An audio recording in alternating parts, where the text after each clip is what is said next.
how to formulate a real problem using mathematical way. Okay. So then, during the World War II, all the foreign countries that were searching for a method, they were they were asking for mathematical solutions for which they can uh, actually manage their resources to win the war against against Hitler and other opponent parties. So they asked their army and their research wing to find out that how to. I think I mentioned it that the diet problem.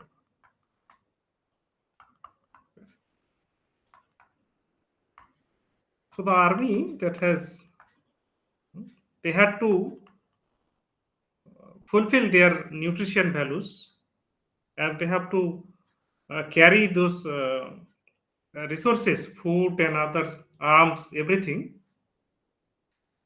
But all those things are actually limited. Okay. Within the limited resource, they have to perform maximum. The army has to perform maximum.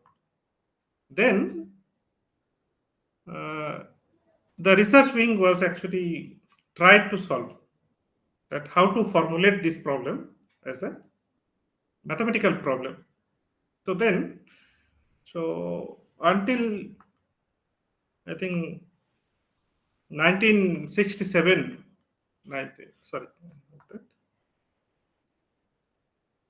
1960s, it was actually unknown to all that Professor Leonard Kantorvik has proposed in the 1939, but their Soviet Union government was not paying attention to his research. At the same time, there was another Dutch American economist, Koopman. They actually worked independently, but their concept was very similar. So they actually worked on this. They first formulated this linear programming problem that affects minimize effects and then subject to uh, the constant gx. So this is a resource constant or x belongs to the resource. So they have considered the linear case first. Okay. Until this 1939, nobody could propose this simple. This was a simple actually equation, simple formulation, but nobody could imagine this one until 1939. But then in 1941 also, Professor F.L. Hitchcock, he has also formulated the transportation problem as a linear programming problem. Although much credit was not given to him, but these two professors, they received a Nobel Prize for formulating the class of linear programming problem. Okay. And then the most attention was paid due to the work done by George Danzig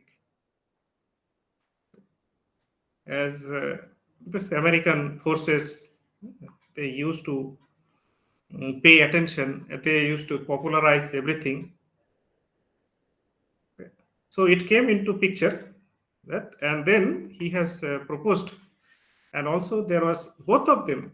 They have given the solution approach.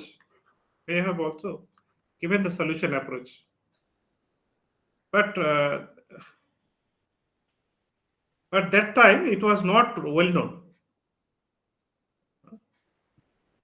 They have been recognized, I think, 1960s after Danzig has published their work. So initially, some of the textbook actually give credit, much credit to this Danzig work. Okay. But later people have investigated and found that it was actually initially first it was proposed by these two professors, and that too that were independently. Both of them were independently that. Okay. And and then simplex method was published in Danzig. So this particular method was actually most of the real life problem, most linear programming problems were solved using the simplex method. I mean, the name is simplex. Okay, it is not due to the simple. Okay, it is not simple. Simplex, if you remember, simplex n plus one vertices in two dimension in R2. A simplex is a triangle. So this is just a mathematical definition that that a simplex it will have a geometrical shape which has n plus one vertices. Okay, but then 1951 they have publicized. After the war, they have publicized this simplex work and all the solution methods. Till then, it was actually under consideration. In fact, Danzig has also consulted with the father of game theory, Professor Neumann, John V. Neumann.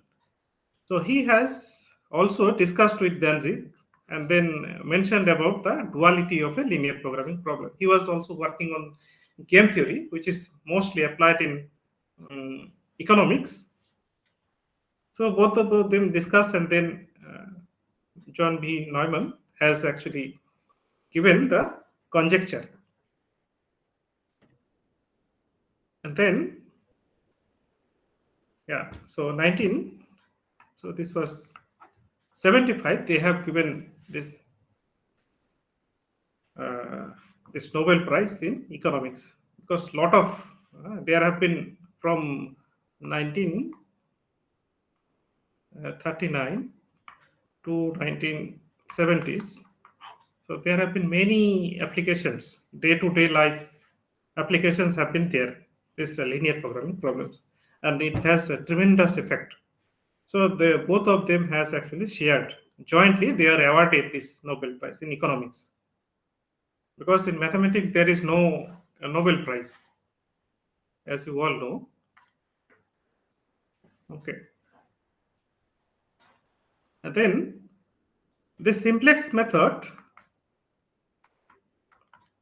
what it does is actually if we have a n-dimensional simplex method, n-dimensional space, for example, Rn, a polygon will look like because why it will be polygon because the equations that we are considering all are linear type. Okay. We are not considering x square function or non-linear function. Here the constraints that we are considering all are linear. So if we have thousands or uh, lakhs of constraints, okay, a simplex will look like of this form. This is a polygon.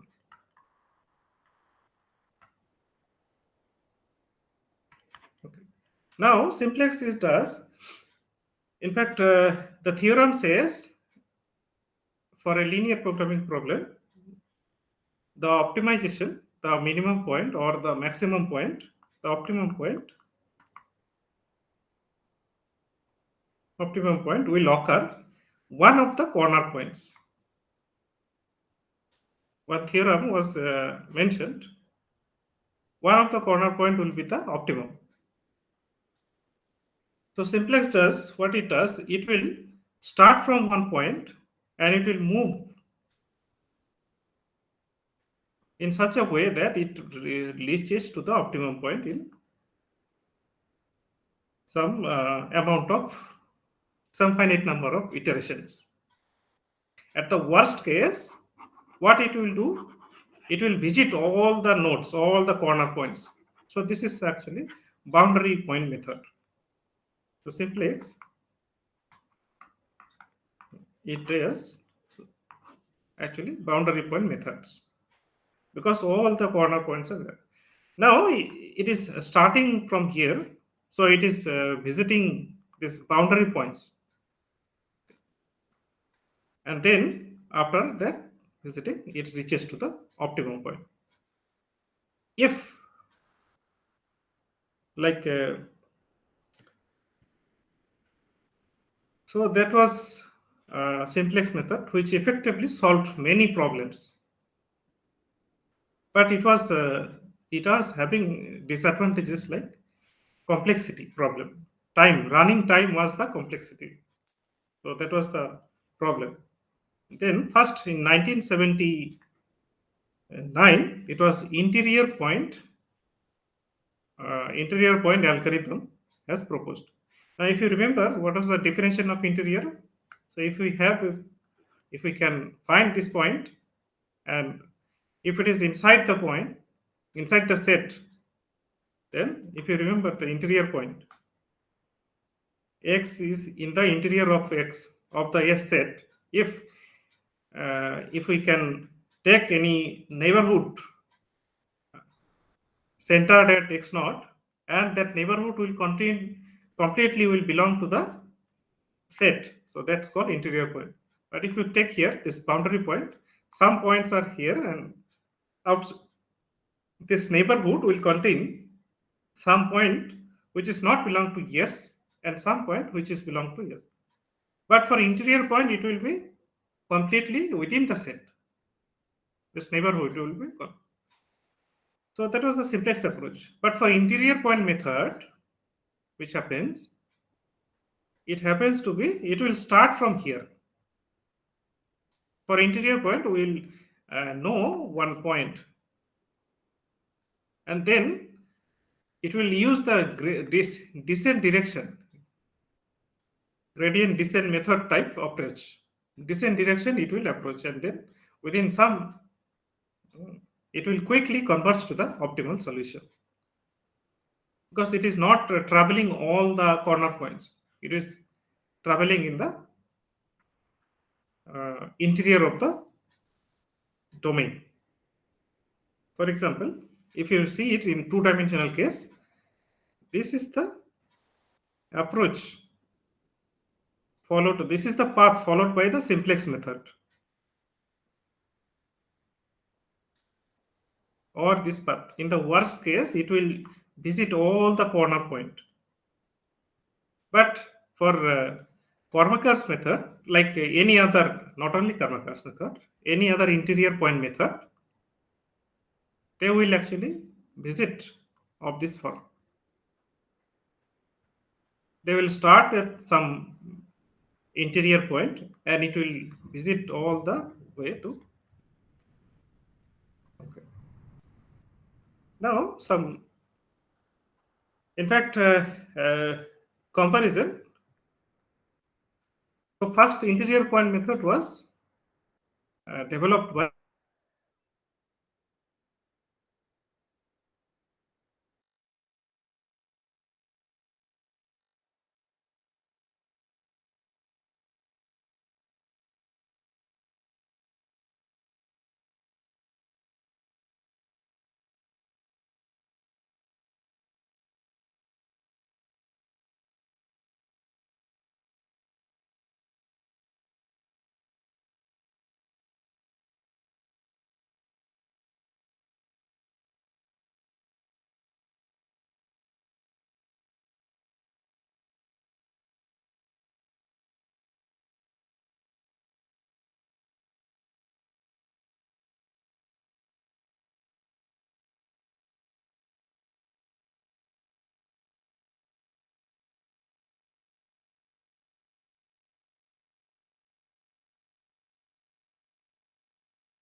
Okay, so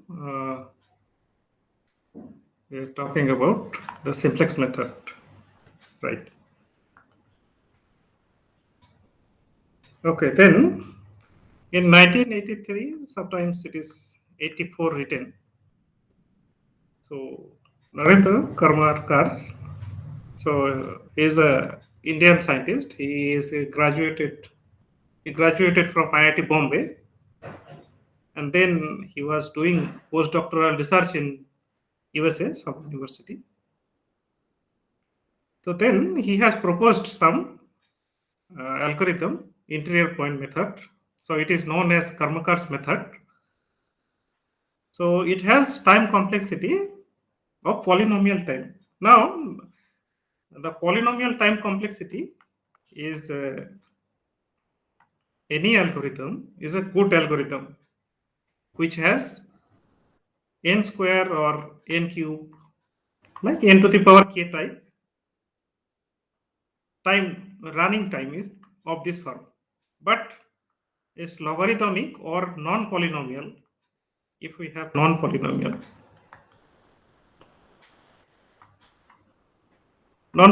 it's sometimes written as 2 to the power n or 2 to the power log x, log n type of this form. So these are non-polynomial time complexity. So a polynomial is a good polynomial. Sorry, an algorithm is a good algorithm if it has polynomial time complexity. So those who study computer science, they actually know of this form.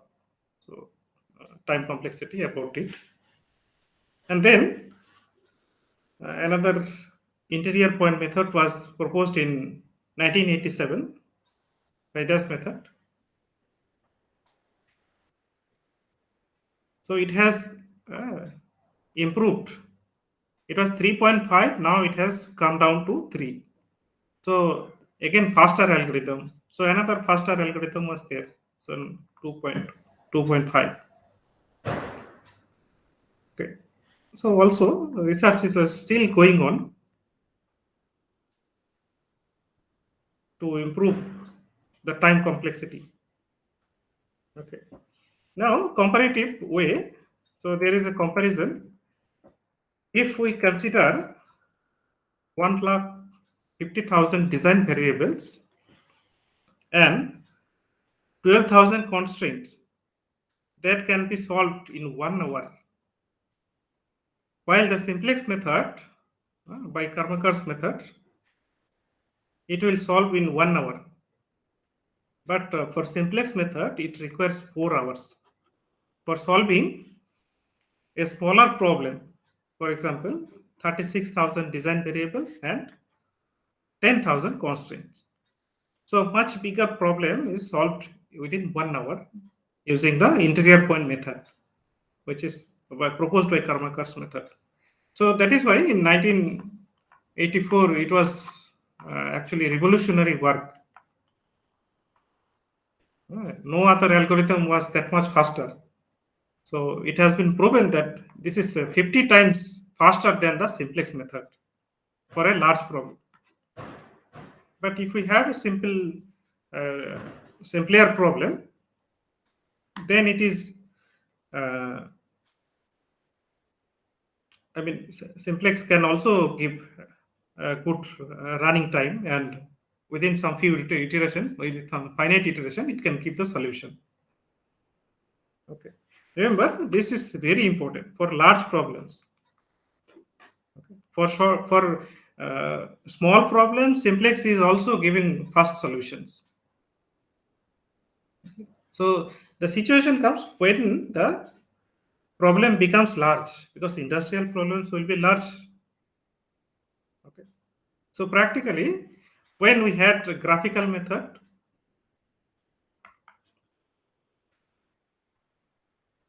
it can solve only two variables. If we use trial and error method,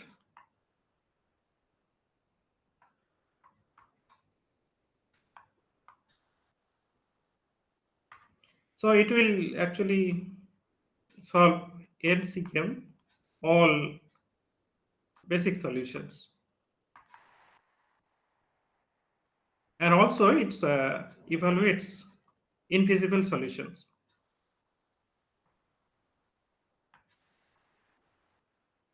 which is no use.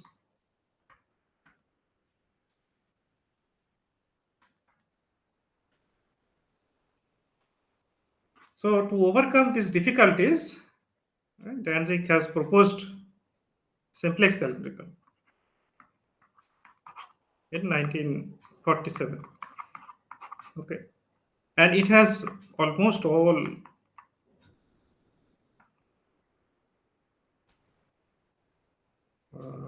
a LPP.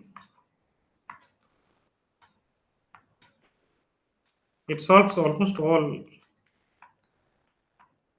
However, it takes time, but uh, before simplex, there were no effective tool which can give you a good solution within some it some amount of good, I mean some good reasonable time.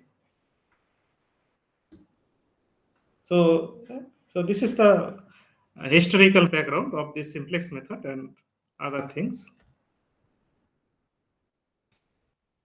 Okay. Now we will discuss this Karmakar method in the next class, and we have to go. We have to discuss some more about some other variants of this simplex method.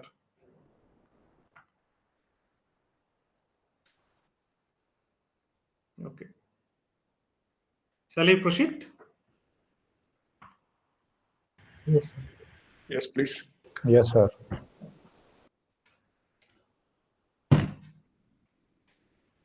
So just to recall what we have discussed, the simplex method, which gives us better and better solution, which do not evaluate any infeasible solution. The moment we reach to the optimal solution, it gives us the solution. It tells us that we have reached the optimality. And then we have seen the tabular form of that simplex algorithm. Okay.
If you remember what we have discussed in the simplex table, so we always will have one identity matrix. To start the simplex algorithm, we must have one identity matrix. Now, if you remember the Gauss-Jordan elimination,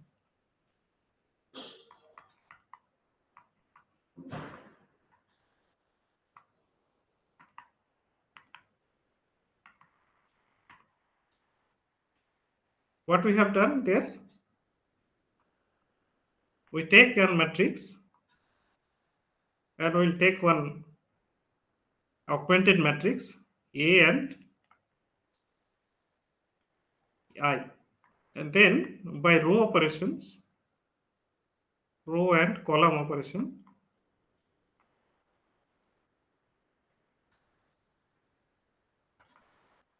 what we get? We get I,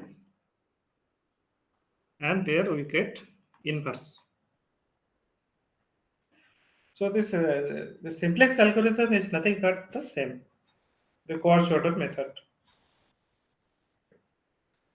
So initially we say here we take this one 1 I.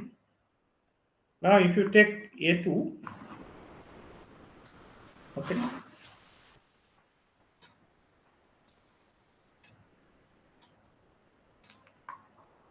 so there also you can find it one identity matrix. Okay, and this one is the total matrix is our. So this is inverse of something. So A inverse, where it is? It is actually the inverse of the. If you take 1, 2, and then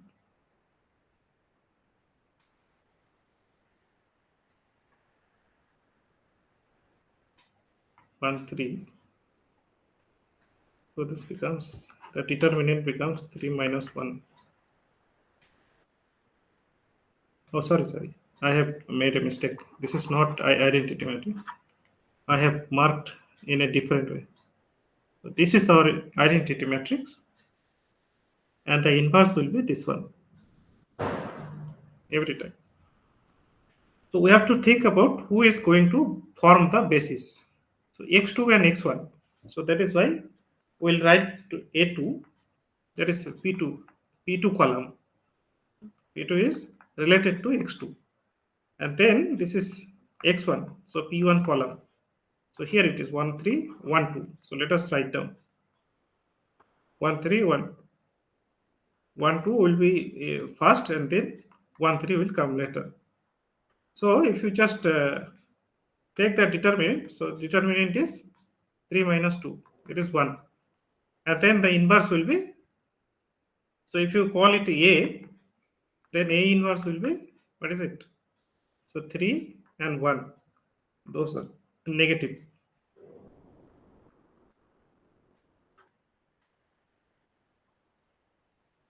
So here it is.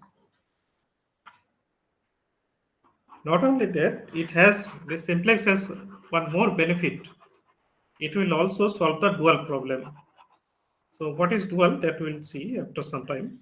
But before that, so this was the maximization problem. Okay. Now what will happen if we have a minimization problem? So normally a minimization problem will have greater than type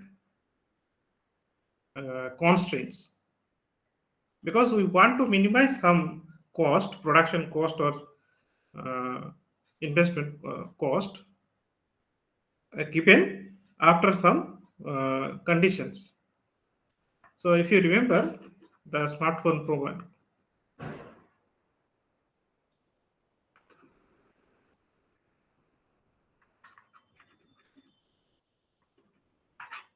the manufacturing company that wants to develop a budget, low budget smartphone, there you have seen that constraints are actually greater than type, because you have to give some amount of specification is there, that RAM is RAM should be like 3 GB or more. RAM you cannot, it is more practical. But if you say RAM is less than 100 GB, so this is not a good uh, statement, that you are developing one smartphone which has the memory RAM is less than 100 GB. So it can be anything, less than any number, 1 to 100. But if you remember, if you mention that there should be uh, more than 3 GB, then it gives you some amount of uh, some fixed value, or some it is more definite value, rather than this is uncertain value. But this was a minimization problem. So by the nature, you will try.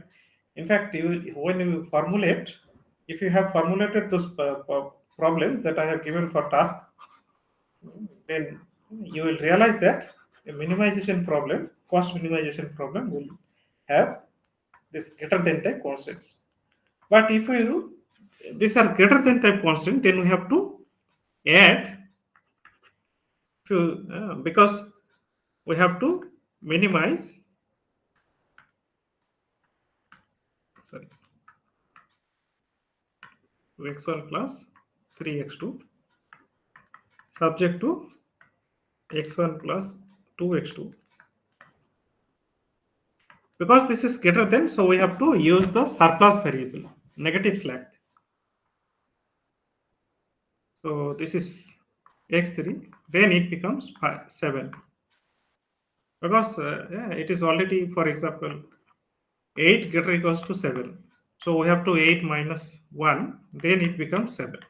So for equality, we have to subtract something. Okay. So we need to subtract this slack negative slack, or we have to use the surplus variable. And then, so 4x1 plus 2x2, or sorry, x2, and again x4 equal to 11. But we do not find any identity matrix here. If you try to find out 1 0 0 1, because the 1 is negative, so if you just add this matrix, so what we are getting, we are not able to get the desired identity matrix. So this coefficient matrix A becomes 1 1 minus 1 0 4 1 0 minus 1. So yes, since there is no identity matrix, we cannot start the simplex algorithm. So in that case, what we have to do, since already this is equal to, so we will use two artificial variable a1 and a2, so that we can get one basis. Okay. Now they are actually artificially introduced, and their cost will be so high. These are actually m big. We'll write this m as a big, large number. For example, 1,000, 10,000, or maybe 1 lakh, so that they will not appear in the final solution, because this is a minimization problem. So what happens? Simplex will consider the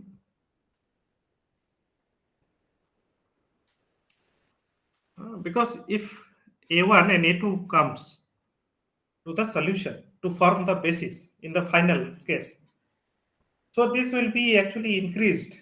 I mean, this would be maximized. So our objective will not be fulfilled. So that is why what we have to do,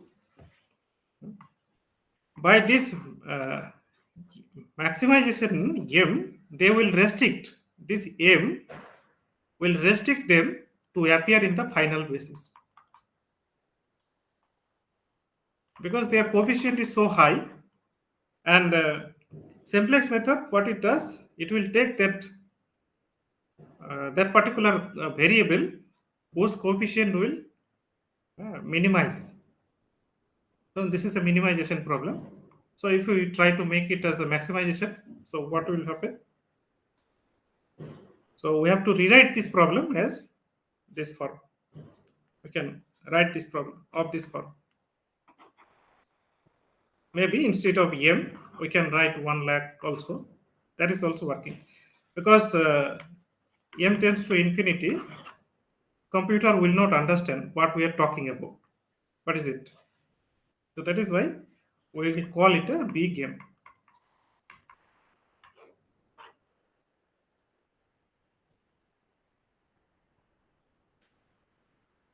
Now, if we try to write it maximization, so what it will be maximize minus 2x1 minus 3x2 plus 0x3 plus 0x4 minus 1 lakh a1 plus minus 1 0 0 a2. Now, if we try to maximize this function, so what will become? So their coefficient is so large negative number, so they will not actually appear in the solution. Okay. So this is how we restrict them to appear in the final solution.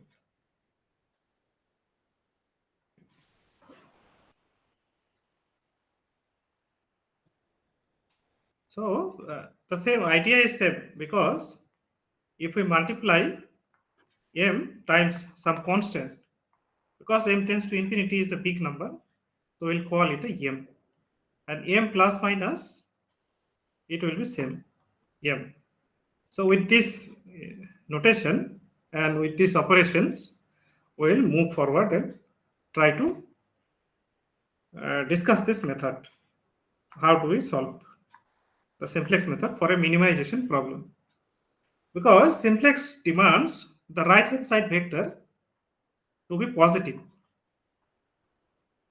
greater or equals to 0. Even if it is 0, then we can also start. Otherwise, this initially we did not have any identity matrix, so we could not start. So now we have this identity matrix, and they are found by these variables. These are now basic variables, and their cost are minus m and minus m. Okay. So now we have can apply. So minus m into 1. So minus m. So minus m into 4. So minus 4m. So this is 5. Now Cj minus Zj. So this is Cj is minus 2. Minus 2 of minus 5m. So minus 5m. So it becomes minus of minus 5m. So it becomes 5m minus 2. Okay. Next.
Actually, yes, in Saturday, in Warangal, this power problem is there.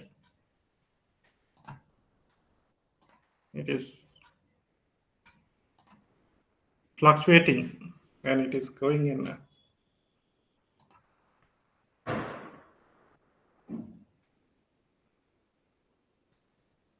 Okay, am I audible to you? Yes, sir. Yes. Okay, okay. Thank Yes, you. sir.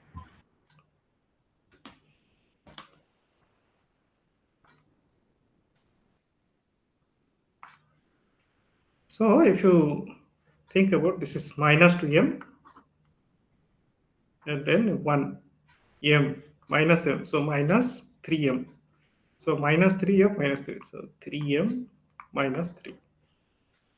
Similarly, minus m with the plus m. So 0 minus m. So minus m. So minus m plus m. Then 0 minus plus m. So this is minus m. This will be 0. Now we have to find out the maximum Cj minus Jj. So this is our maximum Cj minus Jj. So this will enter the basis. And then who will leave the basis?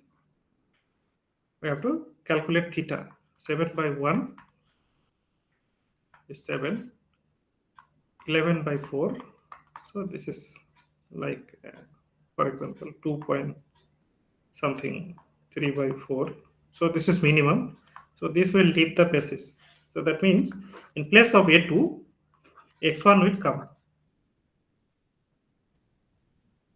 Okay. So we repeat this process. Okay. So if we repeat this process, then we will have this. This is iteration 2, iteration 1, and finally we will have iteration 3. The same approach. We have to find out the pivot element. This is our pivot element, and we will divide this row by 4. Row 2 is divided by 4.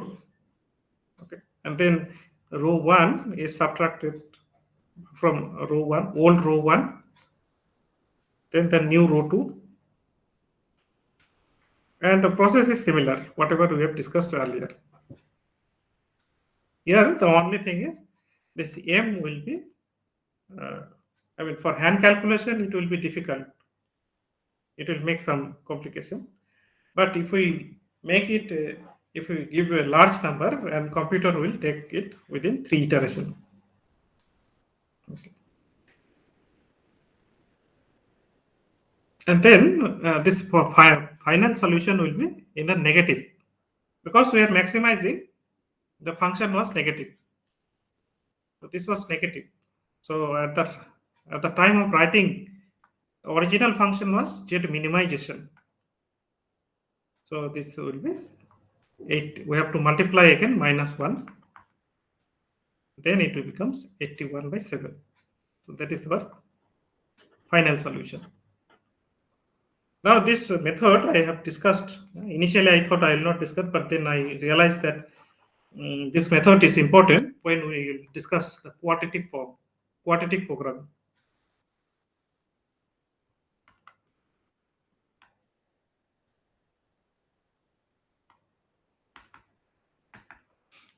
Okay. So this is the Big-M method.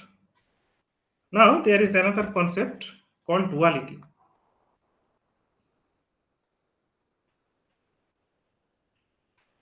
It says to every, for given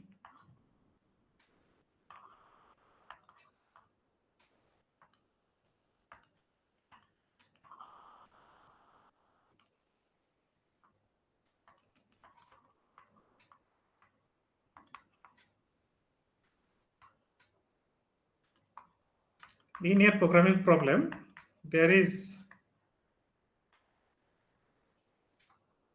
another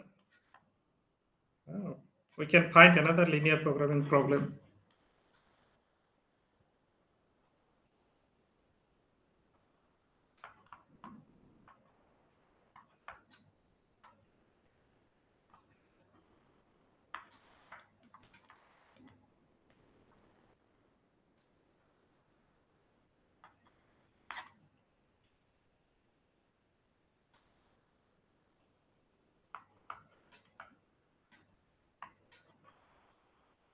Closely related to the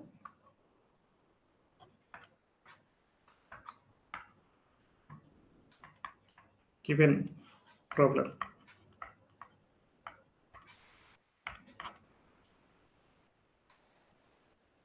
Now, just to recall that linear functions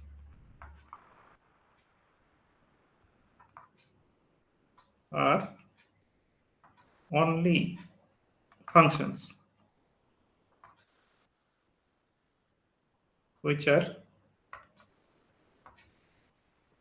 both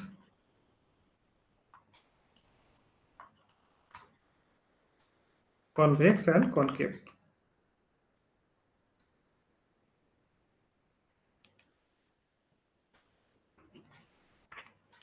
You remember?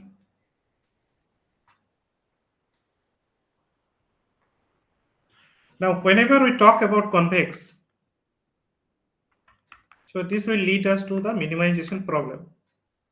The objective that comes to our mind, it becomes of this form, convex. If we say concave, then it will lead us to maximization of this form. So this idea we'll use here. Now, since this is a maximization problem, so and we have these conditions, whatever may be the objective function, this ax and this x1 and x2 will satisfy both these equations or inequalities. So let us just not apply any method, simplex method. Let us just try to find out the limit of this function. So what can be the limit?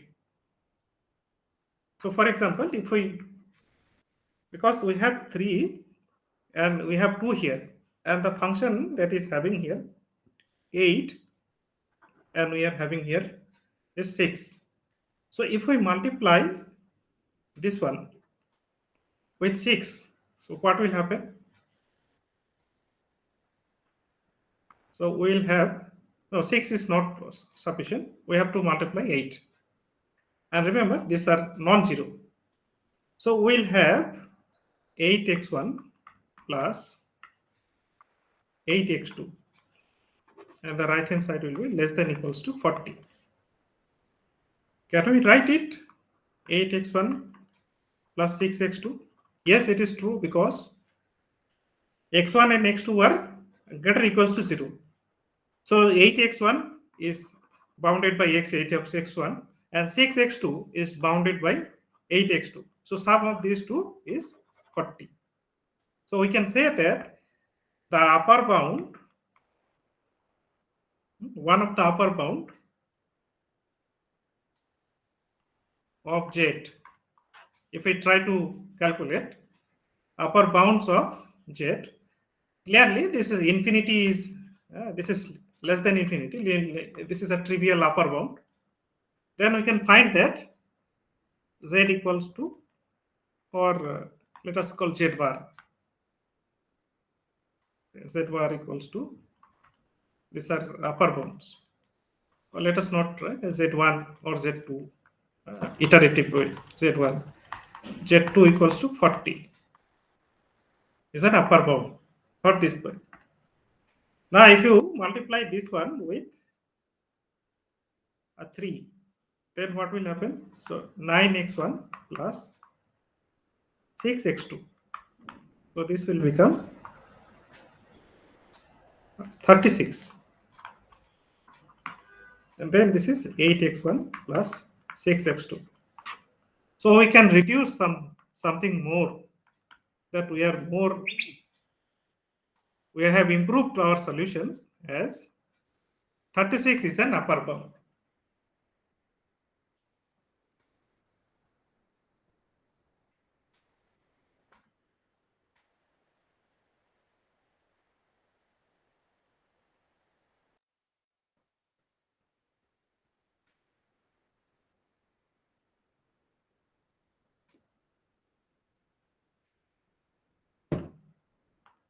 Okay.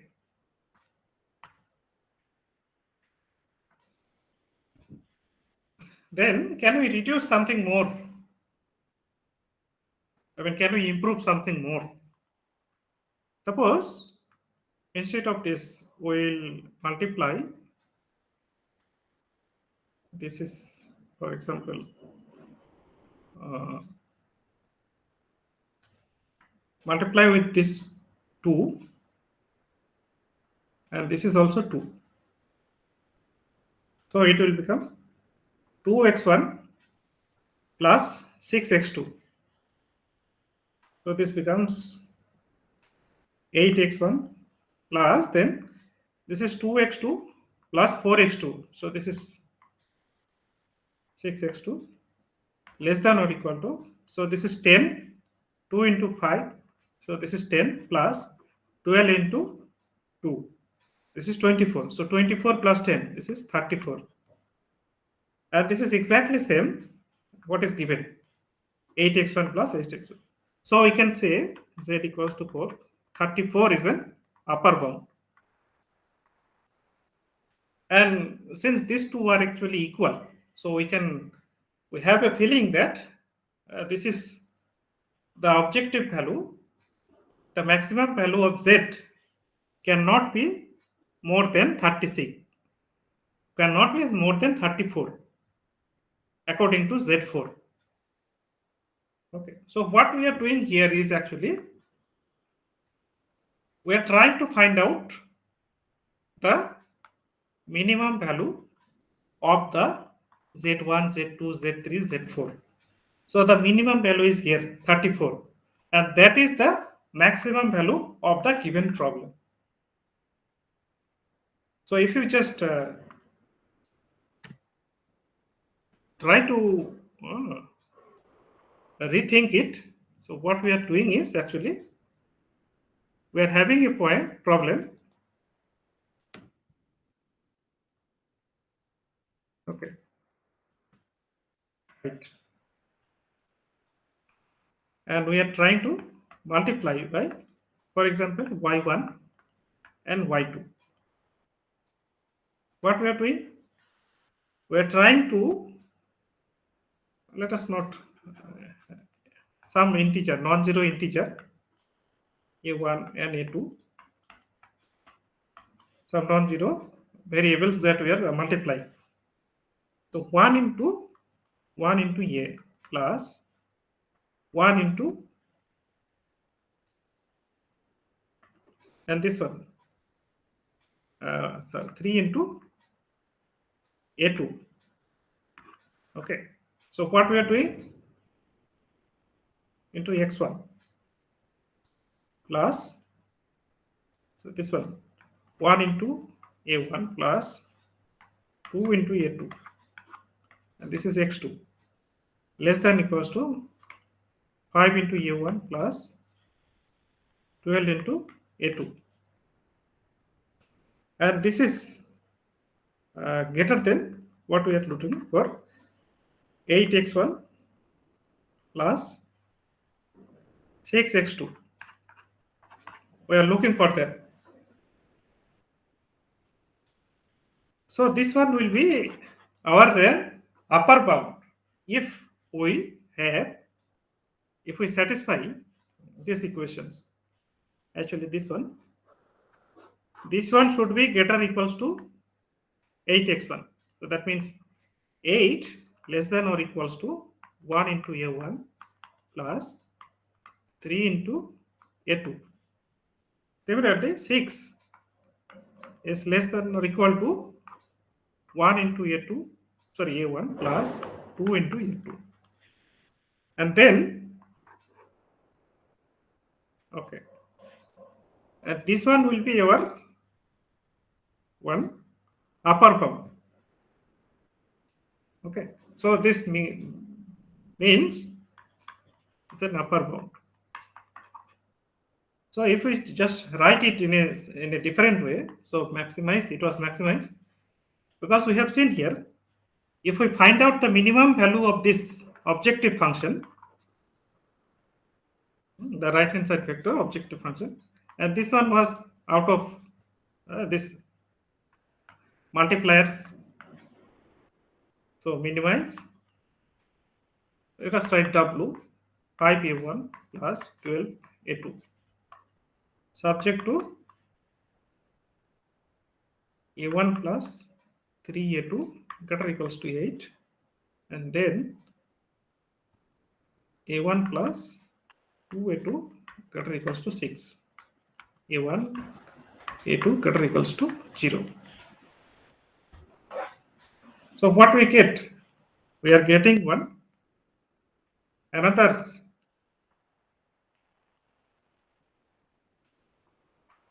linear programming problem from the given linear programming problem.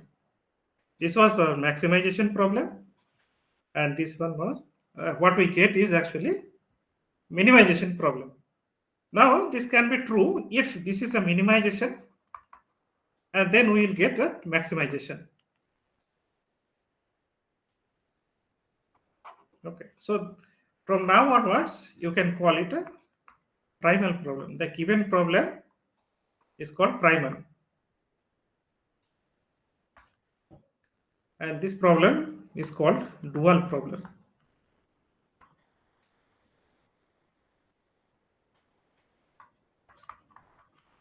Dual LPP. So for any given primal linear programming problem, we can find another linear programming problem which we will call it a dual problem. So if you can see the changes, what has happened just now.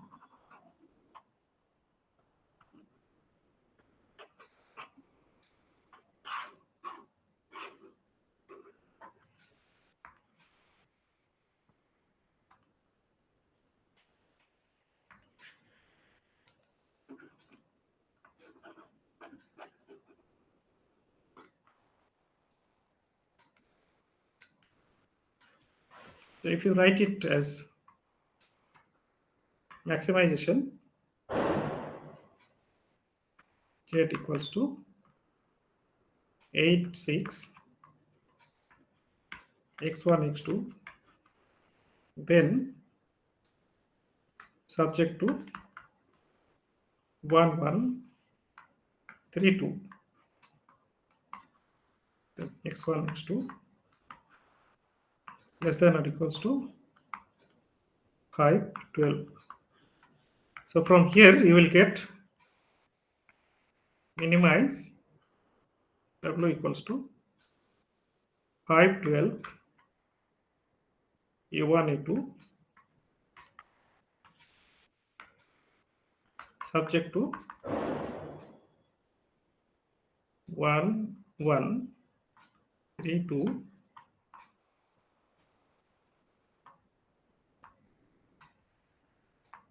A1, A2, sorry, getter equals to 8, 6. Okay.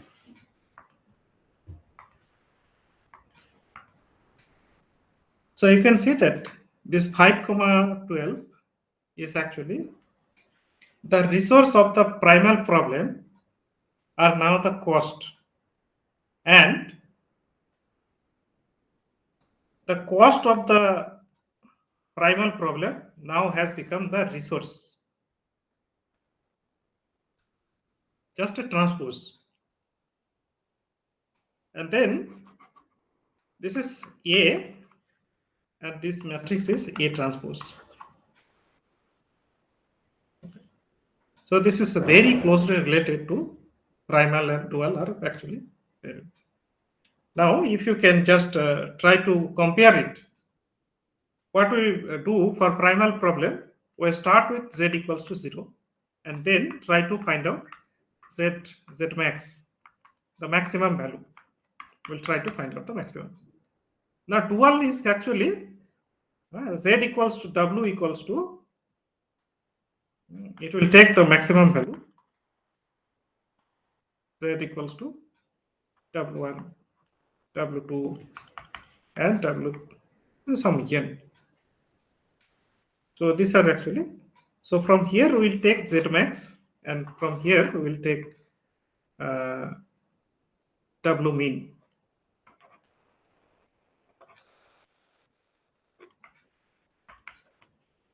Okay, the minimum of this Wn, the moment they are equal, okay, it becomes optimal.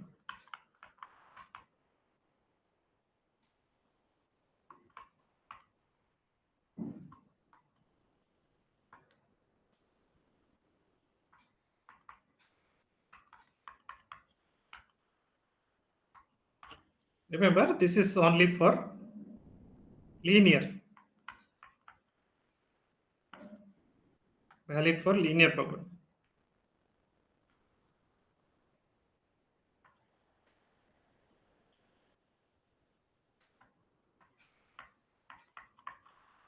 If this is non-linear problem, then this relation do not hold. Then there is a concept called duality gap.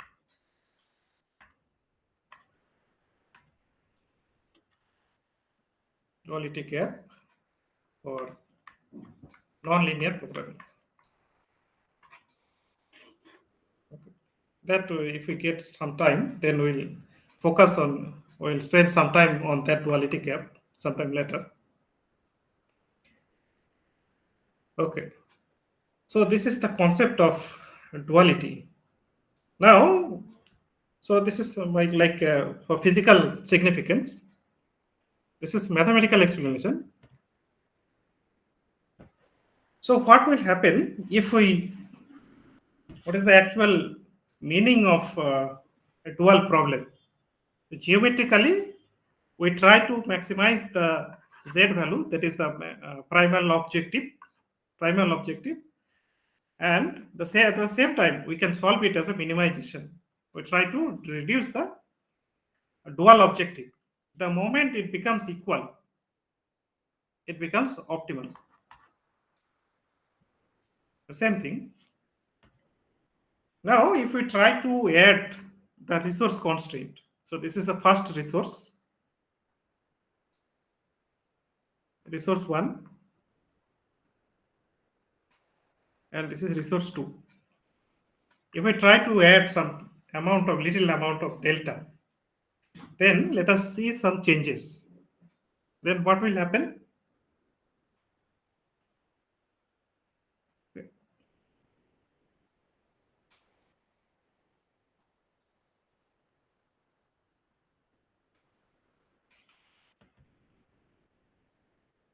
Okay. So if we do this delta amount of change,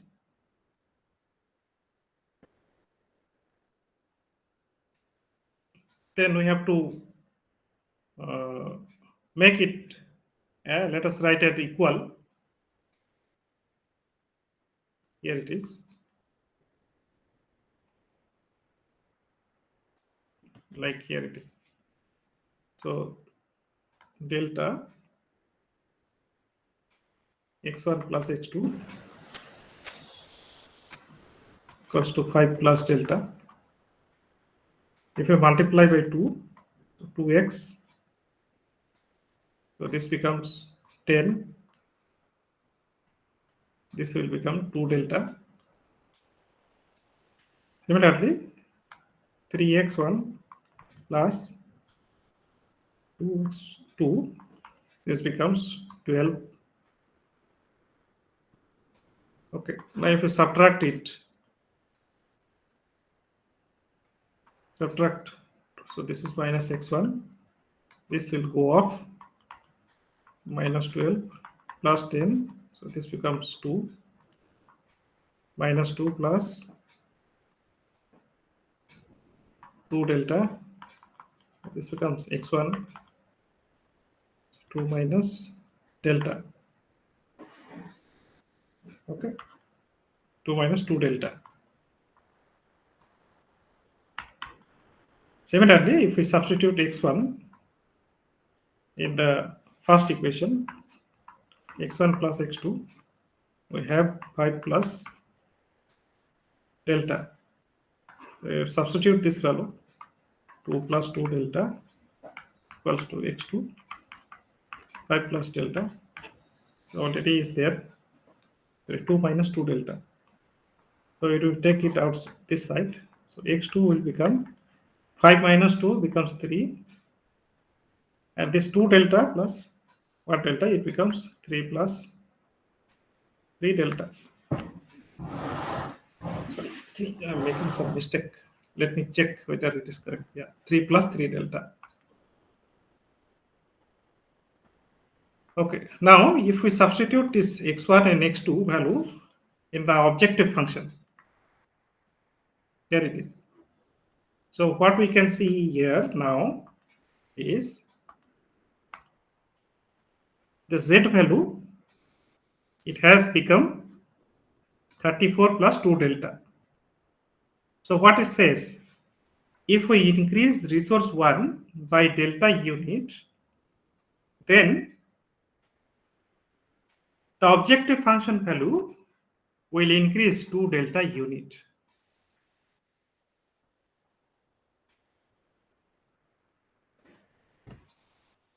That means the resource 1, if you change the resource 1, your uh, objective function, that is profit, will also increase. If you increase some amount of delta amount, then profit will also increase. In fact, it's quite natural that if we if we sell more product, if we produce and sell more product, then profit will increase. So this is also one explanation for duality. Now, at the optimum level, what happens? As I said, at the optimum level, this is Z max and W min will be equal. In fact, the simplex table will tell, because this is also a linear programming problem, and just now we have seen the solution of a Big-M method. If we have greater than type constant, then how we can solve it? So if we use this Big-M method for this problem, then you will try. Then you will see that the objective function, that is, there is a dual solutions are actually y1 equals to 2 and y2 is equals to 2, and the objective value will again. So this is actually W star will be 34. In fact, let me just go back and show you one more interesting thing. Why simplex is so important and so popular? I'll tell one more problem. Yeah.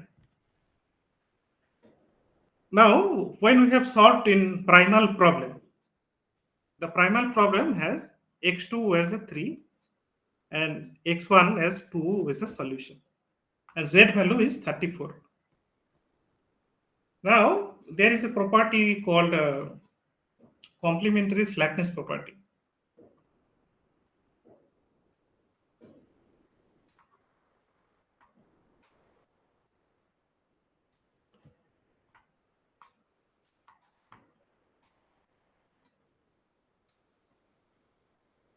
Conditions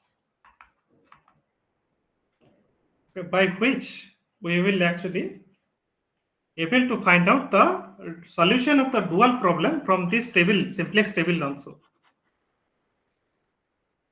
And these are nothing but, this will be found in the Cj minus Zj of the slack variables. The only difference is -1. We have to multiply by -1. So here it is. So this is related to y1 and y2. The dual solutions are 2 and 2. We have to reject the negative sign. Okay. Now, if you go back and check the dual solution of the Big-M method for this problem, so here you have to think about the slack variables is this. So these are our dual solutions. So this is our primal solution, minimize, and dual solution will be y1 equals to 10 by 7, and y2 will be this one 1 by 7, and the objective value will be same, maximize maximum. Z will be this one. So simplex not only solves the primal problem, it also solves the dual problem.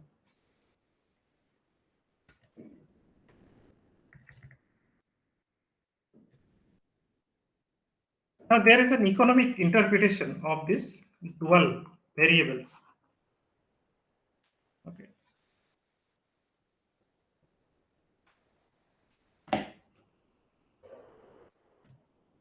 So we can see that we have changed a small amount of change in the resource one, or you can do it here also, delta in the second. So as an exercise, you can verify what will happen if we change the resource to a small amount of delta. So then you can try to find out the changes in the objective function value. Now what happens? So after optimality, you will have to change some here and there, little bit change in resource 1 or resource 2, or you can improve the solution. You can, if this is a profit function, instead of 8, if you sell it in 10 and if you sell it in 20, then also it will be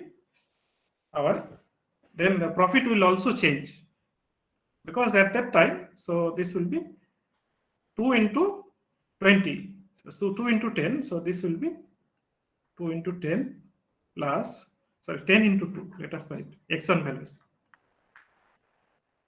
plus this is 20 into 3, so this will be 20 plus 60, so this is 80. Instead of 34, so we'll have 80 rupees profit. Now you can say that why 80 rupees is so small. Think about if it is 34 million, or if you 34 crore, this is 5 crore, or some you are investing 1 lakh.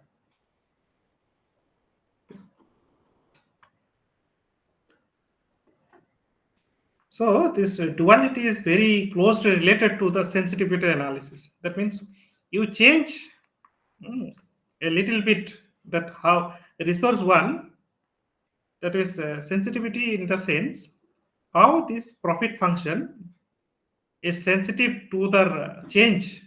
That means how it will react to the change of the resource 1 or resource 2, how much sensitive it is. So that's how it's actually this duality is very, very important in post optimality optimization. That means you are getting a rough idea that within these values we will get a profit of 34. But there is a possibility that if we change 5 plus delta, a small amount, then we can get 2 delta amount will be improvement. So that is why this is very important.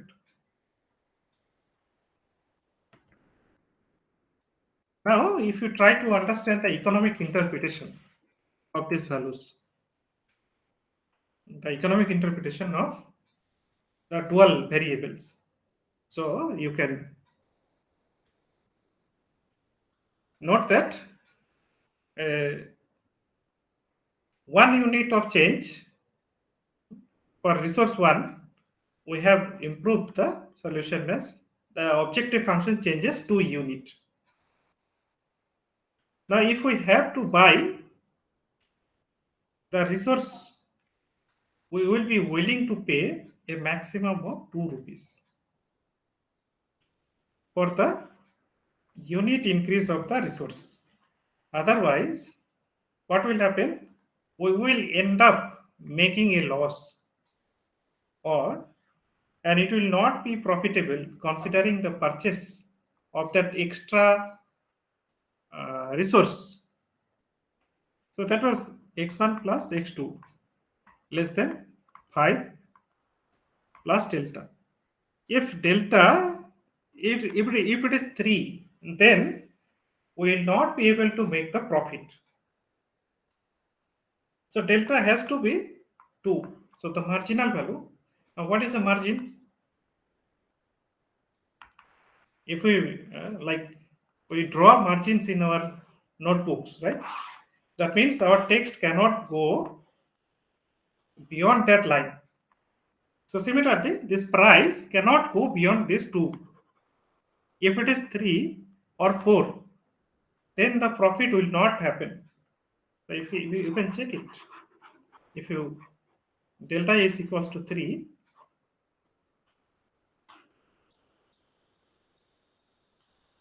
suppose delta equals to 3. So 5 plus x1 plus x2. So 5 plus 3, it will be 8. Okay, 8 delta, or and then 3x1 plus 2x2, we had, it was 12. 8x1 plus 6x2. So if you try to solve these two equations, then it will be, let's write 2. So 2x2, 2x1, solve it. 2 gets cancelled. So minus x1, it becomes, so 12. So minus 12 plus 16. So this will become 4. x1 becomes, okay, 4. And then x2 becomes x1 plus x2, we have said 4 again. No, sorry. Let us go back. Yeah. If we put delta equals to 3, so x1 becomes 2 minus, sorry, I'm not telling about this delta. I'm talking about y values, not delta. Sorry. If this delta amount, this is a resource, we are putting y equals to 2, and sorry, we have to write this for, so if y equals to not 2, if this resource is not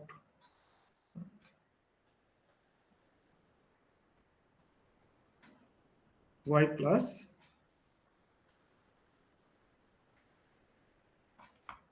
3y2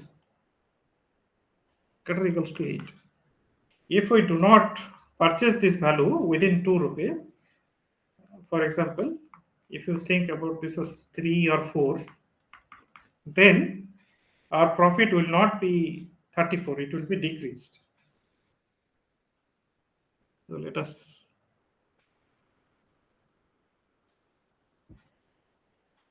so if you just write it here, for example, y equals to y1 equals to 3, then it will be y2 equal to, what it will be, y2 equals to 3y2 equals to 8 minus 3. So this becomes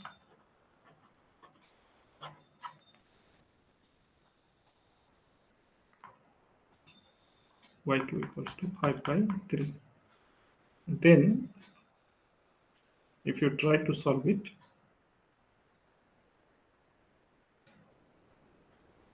so from the first equation we will have this much. The second equation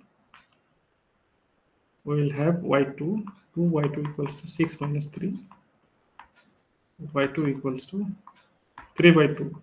If we take this common, so this will be inconsistent actually.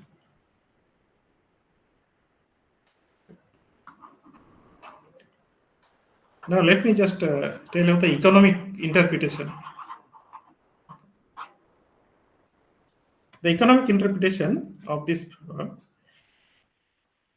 Let us consider a carpenter wants to purchase the raw material and tries to sell the final products.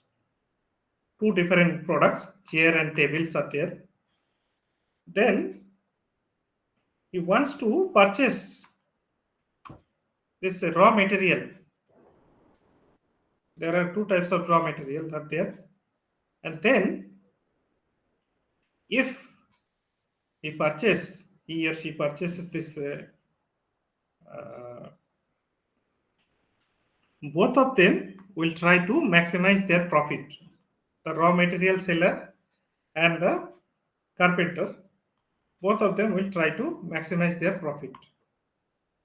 But they will uh, agree to uh, make the deal within this delta amount will be 2 rupees.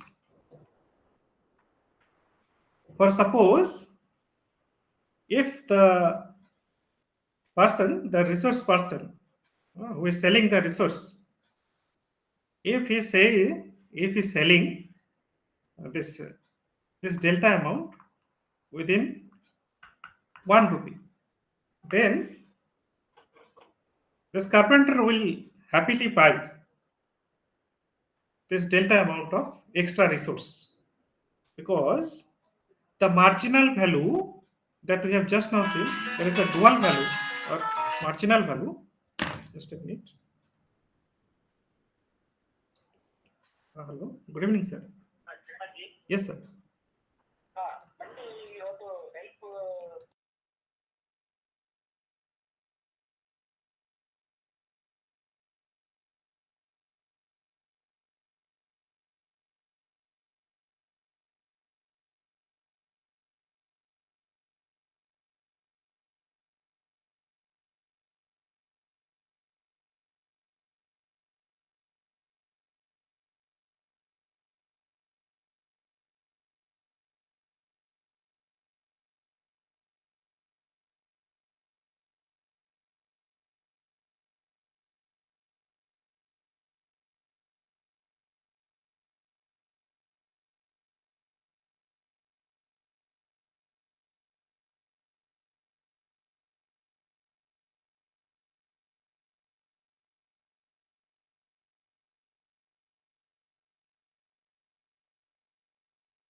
So let us continue.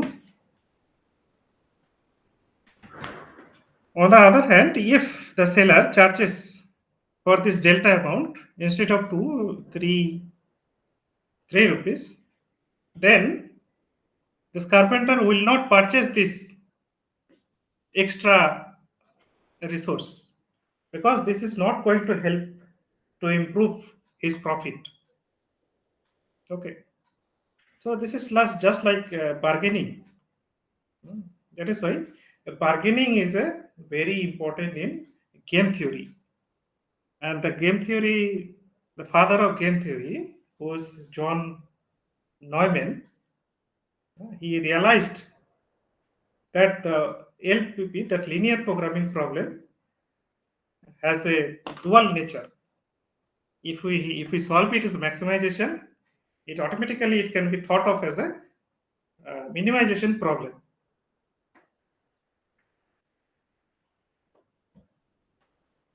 Okay, so both of them will agree at y equals to 2, y1 equals to 2. That is,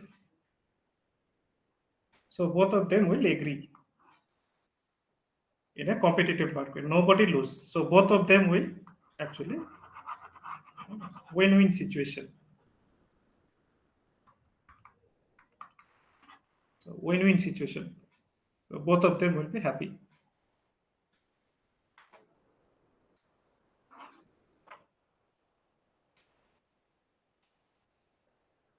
Now the same thing, if you just extend this similar comparison can be drawn if some candidate is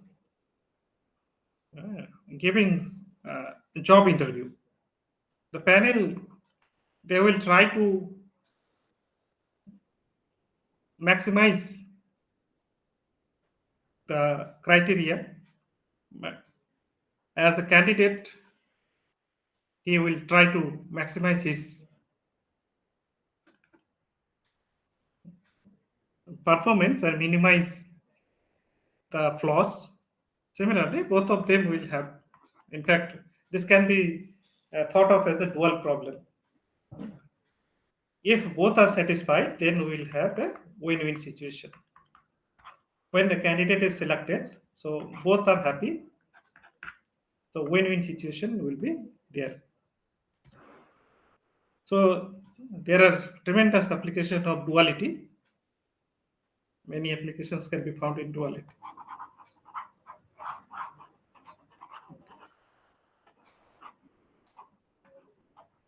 In fact, these dual problems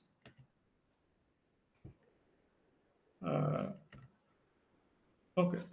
So this is another variant of dual simplex method.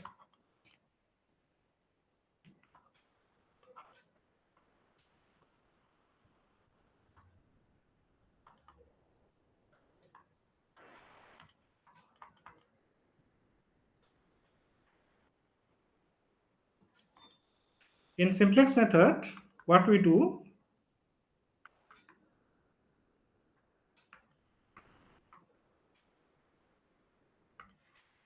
we start with a feasible solution. We start basic feasible solution. And then we reach to the optimal solution.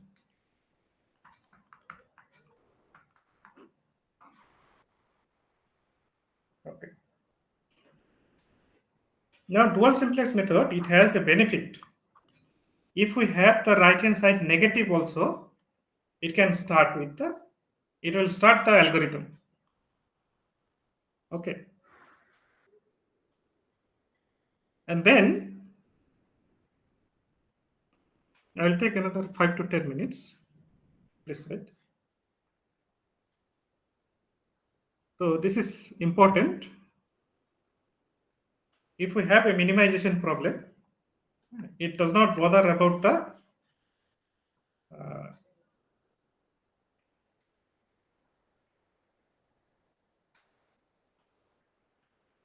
right hand side, whether negative or positive. If it is negative, then we can start the algorithm. So that means x3 equals to -5 and x4 equals to -9. They are infeasible solution. But we can see that optimality is always satisfied. Cj minus zj, all are less or equal to 0. So optimality condition is satisfied, but the feasibility criteria is not satisfied. So this dual simplex method, it does the optimal solution to feasible solution.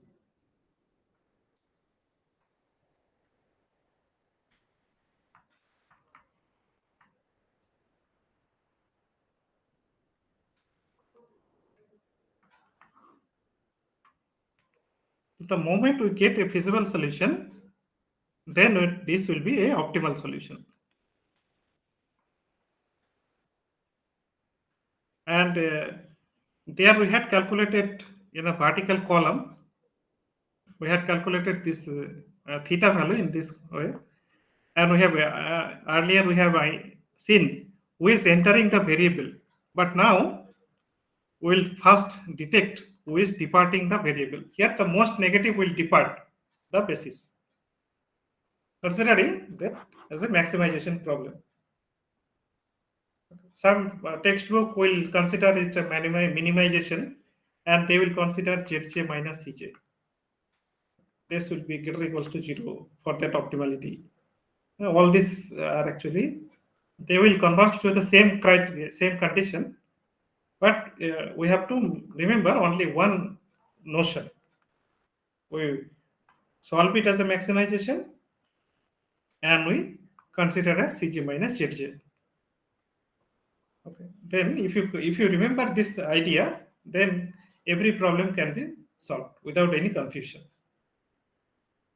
Okay. So here we do not need to introduce the artificial variables. So that is one also benefit of this dual simplex method. We don't need to introduce the artificial variables. We had surplus variable, we multiply with -1, then it becomes our identity matrix we get here. So we can start with here. And then this becomes invisible, but we can make it visible. So we have to select the pivot row, and then pivot column. How do we do that? We'll select all the negative numbers. We'll find out negative numbers, and we'll divide -4 by -1. So this becomes 4. So -7 by -7. So this becomes 1. So minimum theta is here. So this will enter the basis. And the pivot element is this one. So we'll divide this row with -7. And this, if we divide by -7, so this becomes positive 7 by 9. So that means it becomes visible. From negative is invisible. If it is becoming positive, then it becomes visible. Okay. So this one. So this is entering, and this is sleeping. So invisible. So in the next iteration, it will become whatever the calculation. The row operations are same. You can do it, and finally you will get this method. So both of them, when it becomes feasible, the moment we can call it optimal for dual simplex method. So in order rather, yeah, this is the solution. Note that for each iteration, Cj minus Zj, always they satisfy the condition. Cj minus Zj, this will be satisfied. So this is called optimality criteria always hold, but the feasibility is not hold for dual simplex method. So dual simplex method actually tries to find out a feasible solution. The moment the solution becomes feasible, we can claim that this is optimal because this criteria is always hold for all the iterations. Okay. Now, if the function is given as positive, or I mean, this is whether it is given in maximization, less than type criteria, or greater than type criteria, we don't have to go for this artificial variables, because sometimes it is difficult to define the m tends to infinity. There is a Big-M method. It has some difficulties for computational purpose. So in that case, this dual simplex will help. One more thing that is remaining, the meaning of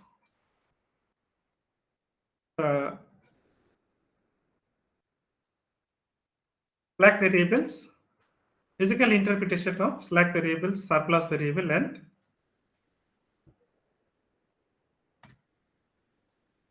artificial variables.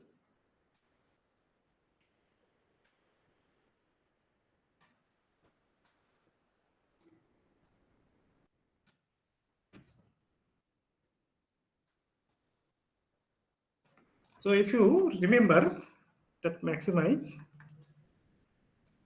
8x1 plus 6x2 subject to x1 plus x2 less equals to 5, 3x1 plus 2x2 less equals to 12, x1 and x2 greater or equals to 0. So from here we have written that maximize 8x1 plus 6x2 plus 0x3 plus 0x4 subject to x1 plus x2 plus x3 equals to 5. 3x1 plus 2x2 plus x4 equals to 6, 12. x1, x2, x3, x4 greater equals to 0. Now, if you try to find out the physical interpretation,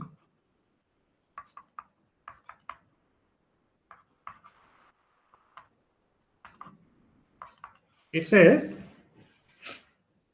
x1 and x2 are basic variables. At the optimal level, we have seen that x1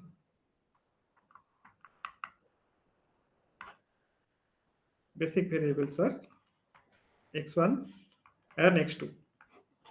In fact, the problem is based on these are original base variables. You can call it this resource 1 x1 plus x2 and this resource 2 3x1 plus 2x2, and the residue that all the raw material is not used to procure to produce this the final product, either chair or table. Some residues will be there, right? And these residues can be, they do not, you cannot sell them. So this slack or surplus variables are those residues actually. Some residues will be there after this is a final product, but not all the raw material will be used to produce this product. The slack variables and surplus variables are those the residue that are. And if you add this artificial variables here,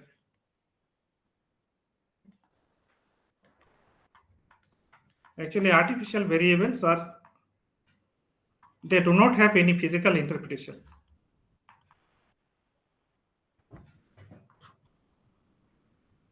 They are forcefully introduced by us to solve the problem.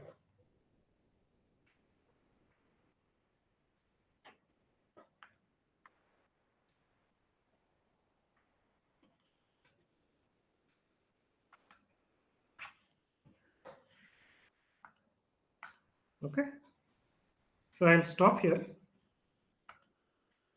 If you have any doubt, you can ask me.